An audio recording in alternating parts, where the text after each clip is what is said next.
What's up guys, and welcome to my 30-day review of the Samsung Galaxy S10 Plus. In this video, I'll be talking about my experience with the Galaxy S10 Plus, how this phone was in real life usage for all these days, and do I recommend you buying this, and what about for those who are using the Galaxy S10 Plus, is it worth upgrading or not? I'm gonna answer all those questions for you right now. Also, towards the end of the video, I will be announcing the giveaway winner for the Galaxy S10. So straight up, I want to put it out there that this is the best Android phone you can buy right now. Like, Samsung has really outdone themselves. They have raised the bar really high this time. Like, this is one of those phones which I can recommend without any second thought because it is that good. The design on this phone is gorgeous. It feels so premium on the hand. It has got the best display on a phone right now. Just absolutely ridiculous quality. This is by far the most snappiest Samsung phone I have ever used. They really did some optimization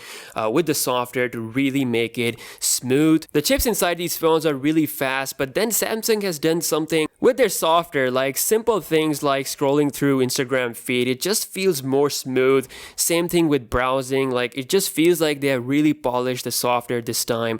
And in my speed testing, this phone actually beat the iPhone in terms of game loading time. So it is an Android phone beating the iOS powered latest iPhone on game loading times, which is something that never happens. But Samsung is making it possible. And then there are those cameras. These cameras can do something which neither the Pixel or the iPhone can do, which is the ultra wide angle pictures. It looks absolutely stunning. The colors, the image processing, I really like how Samsung has implemented this setup. And once you actually use a phone with ultra wide angle lens, it's just hard to go back to a phone who doesn't have that feature. I mean, it is probably one of the best features about the Galaxy S10 family. And then the front camera, my god, the improvements here are incredible. It still isn't as good as the Pixel, but I've seen that the colors on the Galaxy S10 Plus selfies are actually better, and it doesn't seem over sharpened, and the live focus works pretty good. Apart from a missing night mode, I think this camera is absolutely incredible. The fingerprint scanner for me has worked most of the time. Like, it's the first Samsung phone to have an ultrasonic fingerprint scanner, and it really does show speed. And I would say the success rate for this for me was like 97%. There were a few times when it couldn't register the fingerprint, but most of the time it works flawlessly. So I'm actually really happy with this in-display fingerprint scanner. And then there's that killer battery life. This phone gives me 9 hours of screen on time, as you guys have seen in that battery drain test, and the average is about that 8 to 9 hours. 4100 mAh battery in that beautiful, slim, tall phone. It's absolutely incredible. The base model comes with 128GB of internal storage along with 8GB of RAM, and you can further expand it by the help of micro SD card. Like, in all honesty, if I have to recommend a phone that costs $1,000, I think this one provides the best value for that money. Yes, it is still expensive, $1,000, but if you want to spend it, then really don't think there's anything better than this phone out there right now as far as the Android world is concerned. A lot of people actually switch from the iPhone XS Max to the Galaxy S10 Plus. A lot of my friends are actually thinking to switch as well.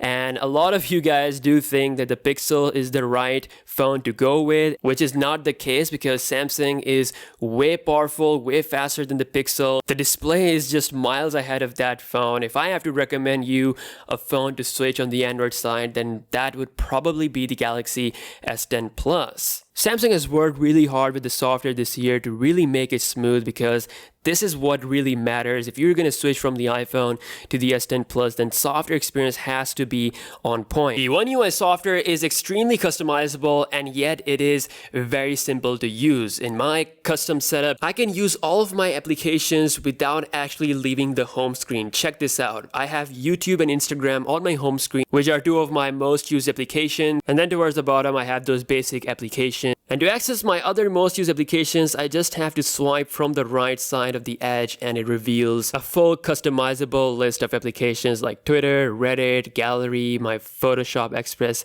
editing app, SoundCloud. Like, everything is just here to the touch right from the home screen. It is simple, and then you can customize it the way you want. One of my favorite additions here is obviously the Instagram mode that really does improve the story quality for your Instagram. You can post ultra wide angle stories on your Instagram Instagram, which otherwise the default Insta camera app won't utilize. So this does that. Whether you record video or photo with Instagram mode, it's not gonna zoom in. It keeps that aspect ratio, which is best for the quality. I hope that Samsung should add more features in the Instagram mode, like the boomerang and all the stuff that you normally get to see with the default Instagram app. All in all, the Galaxy S10 Plus for me personally checks all the boxes. Is the phone that I can recommend to anyone. For $1,000, I think this is the phone that provides you the most value. And to the question that I'm getting a lot, that is it worth upgrading from the S9 Plus? And the simple answer to that is yes. After using the Galaxy S10 Plus for 30 days, I realized that this beautiful design, its fast, snappy performance,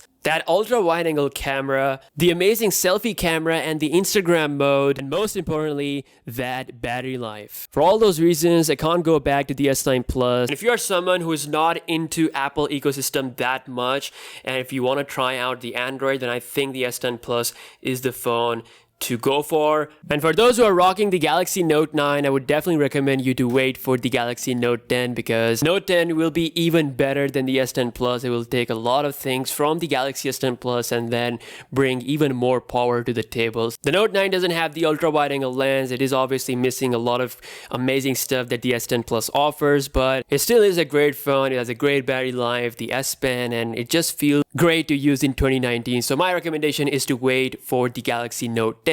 With that being said, the Galaxy S10 Plus is going to be my main Android phone, and it is the phone that I can recommend right now if you are thinking about spending that much money. I think the S10 Plus is the absolute value for that price. Thank you so much for watching this video. Alright, so time for the moment that you were waiting for. It's time to pick the winner for the Samsung Galaxy S10 giveaway, and let's just load all the comments.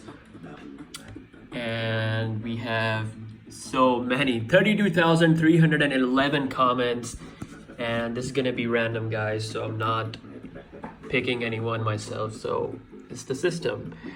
And just gonna wait till it's done. Click here to randomly pick the winner. It's going to be exciting, and here we go.